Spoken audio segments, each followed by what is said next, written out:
தோல்வி என்பது முடிவல்ல, அது ஒரு பாடம் என்று சொல்வார்கள். தோத்தவர்கள் பல பேர் இருப்பீர்கள், தோத்து கொண்டிருப்பீர்கள். ஆனால் தோல்வி என்பது ஒரு முடிவாக விட முடியாது, அது ஒரு பாடமாக இருக்கும். அந்த தோல்வியை பற்றி தான் நாங்கள் பார்க்க போகின்றோம். அந்த தோல்வியை அடைந்தவர்கள் பல பேர் இருப்பீர்கள். அந்த தோல்வி உங்களை எங்கே கொண்டு போகும், அந்த தோல்வியின் மூலம் நீங்கள் கற்ற பாடங்கள் என்ன, அப்படியான பாடங்களை இந்த தோல்வி மூலம் பலர் கற்றிருக்கின்றார்கள் போன்ற பல விடயங்களை நாங்கள் இங்கே பார்க்க இருக்கின்றோம். நீங்கள் முயற்சி செய்கின்ற போது ஒரு தோல்வியை சந்திக்கின்றீர்கள் என்றால் நீங்கள் முன்னேறி கொண்டிருக்கின்றீர்கள் என்று அர்த்தம். யாருமே தோல்வியை சந்திக்காதவர்கள் அல்ல, எல்லோருமே தோல்வியை சந்தித்திருக்கின்றார்கள். முயற்சி செய்து கொண்டிருக்கின்ற போது இடையிலே தோல்வி வரும். அந்த தோல்வியை தாண்டி நாங்கள் செல்கின்ற போதுதான் அந்த இலக்கை அடைய முடியும். ஆகவே நீங்கள் முயற்சி செய்கின்றீர்கள், ஆகவே தோல்வி அடைகின்றீர்கள்.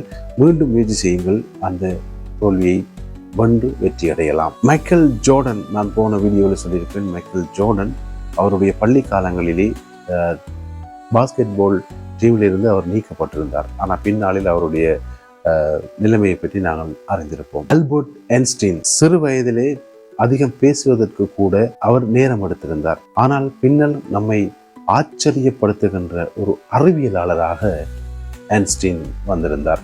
இன்று அவருடைய கருத்துக்களை நாங்கள் பல இடங்களிலே கூறி செல்லக்கூடியதாக இருக்கின்றது.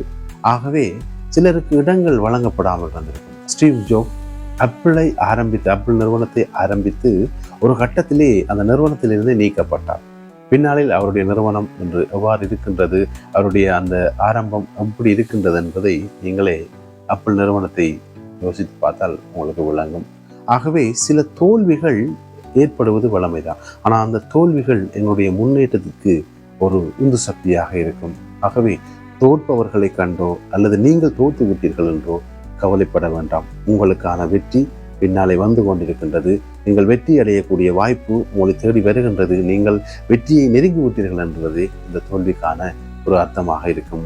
நான் கூறிய இவர்கள் எல்லோருமே ஒரே ஒரு விஷயம்தான் செய்திருந்தார்கள், தோல்வியை ஏற்றுக்கொண்டு மறுபடியும் முயற்சி செய்திருந்தார்கள். ஆகவேதான் அவர்கள் வெற்றி கண்டிருக்கின்றார்கள். நீங்கள் சந்திக்கும் அந்த தோல்வியும் கூட உங்களை வீழ்ச்சியிலே தள்ளிவிடாது, மீண்டும் முன்னேற்றத்தை நோக்கி கொண்டு செல்லும். ஆகவே நீங்கள் உங்கள் முயற்சியை கைவிடாது மீண்டும் முன்னேறுங்கள், நீங்கள் வெற்றி அடைவீர்கள்.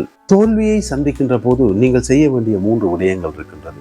மிக முக்கியமான விடயம், பயப்படக்கூடாது. பயம் உங்கள் மனதிலே இருக்கக்கூடாது. நான் தோற்று விட்டேன் என்ற பயம் உங்கள் மனதிலே இருக்குமையாக இருந்தால் வெற்றியை அடைய முடியாது. ஆகவே பயப்படக்கூடாது. இது முதலாவது விடயம். தோல்வி உங்களை சந்திக்கும் போது நீங்கள் செய்ய வேண்டிய முதலாவது விடயம். 2வது விடயம், விடாமல் முயற்சி செய்யுங்கள். எத்தனை முறை விழுந்தாலும் தொடர்ந்து முயற்சி செய்யுங்கள். எழுந்திருந்து, உடனடியாக எழுந்திருந்து முயற்சி செய்யுங்கள்.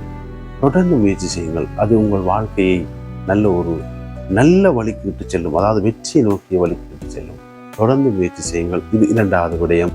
இன்னொரு விடயம், 3வது விடயம், உங்கள் பாதையை மறுபரிசீலனை செய்யுங்கள். அதாவது நீங்கள் தோல்வி அடைந்து விட்டீர்கள் என்றால் நீங்கள் செல்கின்ற பாதை சரியான பாதை தானா, இல்லாவிடில் நான் வேறு பக்கமாக வேறு ஒரு வழியை தேட வேண்டி இருக்கின்றதா என்று உங்கள் பாதையை மறுபரிசீலனை செய்து மீண்டும் முயற்சி செய்யுங்கள். ஏனென்றால் அந்த தோல்விக்கான காரணத்தை நீங்கள் அறிய வேண்டும். அந்த தோல்விக்கான காரணத்தை நீங்கள் அறிகின்ற போதுதான் நீங்கள் வெற்றியை நோக்கி நகர முடியும். ஆகவே இந்த 3 விடயத்தையும் நீங்கள் ஞாபகம் வச்சிருங்கள். பயப்பட வேண்டாம், விடாமல் முயற்சி செய்யுங்கள், உங்கள் பாதையை மறுபரிசீலனை செய்யுங்கள். இந்த 3 விடயமும் உங்களுக்கு தோல்வி ஏற்படுகின்ற போது நீங்கள் உங்கள் மனதிலே வைத்திருக்க வேண்டிய விடயங்களாக இருக்கின்றது. நீங்கள் தோல்வியால் பாதிக்கப்படவில்லை, நீங்கள் தோல்வியோடு போராடி கொண்டிருக்கின்றீர்கள். ஆகவேதான் தோல்விக்கும் உங்கள் முயற்சிக்கும் இடையிலே பெரிய போராட்டம் நடந்து கொண்டிருக்கின்றது.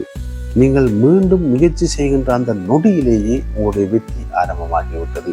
நீங்கள் தோற்று அடுத்த கணமே நான் மீண்டும் முயற்சி செய்ய போகின்றேன் என்று அந்த சிந்திக்கின்ற அந்த சிந்தனை, அந்த செயற்பாடே நீங்கள் மீண்டும் வெற்றிக்கு சென்று விட்டீர்கள் என்றுதான் அர்த்தம். ஆகவே முயற்சியை கைவிடாது தொடர்ந்து முன்னேறி செல்லுங்கள். இந்த விடயங்கள் எல்லாம் உங்களை தோல்வியை கண்டு துவண்டு போகாமல் மீண்டும் முன்னேறி செல்லுங்கள் என்றே கூறுகின்றது. ஆகவே இப்போதே எழுந்திருங்கள். உங்கள் தோல்வியை கண்டு துவண்டு விடாமல் மீண்டும் எழுந்து செல்லுங்கள், எழுந்து முன்னேறி உங்களுடைய வெற்றியை நோக்கி செல்லுங்கள் என்று கூறி நான் இன்னும் ஒரு வீடியோவோடு உங்களை சந்திக்கின்றேன். மறக்காமல் லைக் செய்யுங்கள், உங்கள் நண்பர்களுக்கு ஷேர் செய்யுங்கள். மீண்டும் இன்னும் ஒரு நல்ல வீடியோவோடு உங்களை சந்திக்கின்றேன். நன்றி.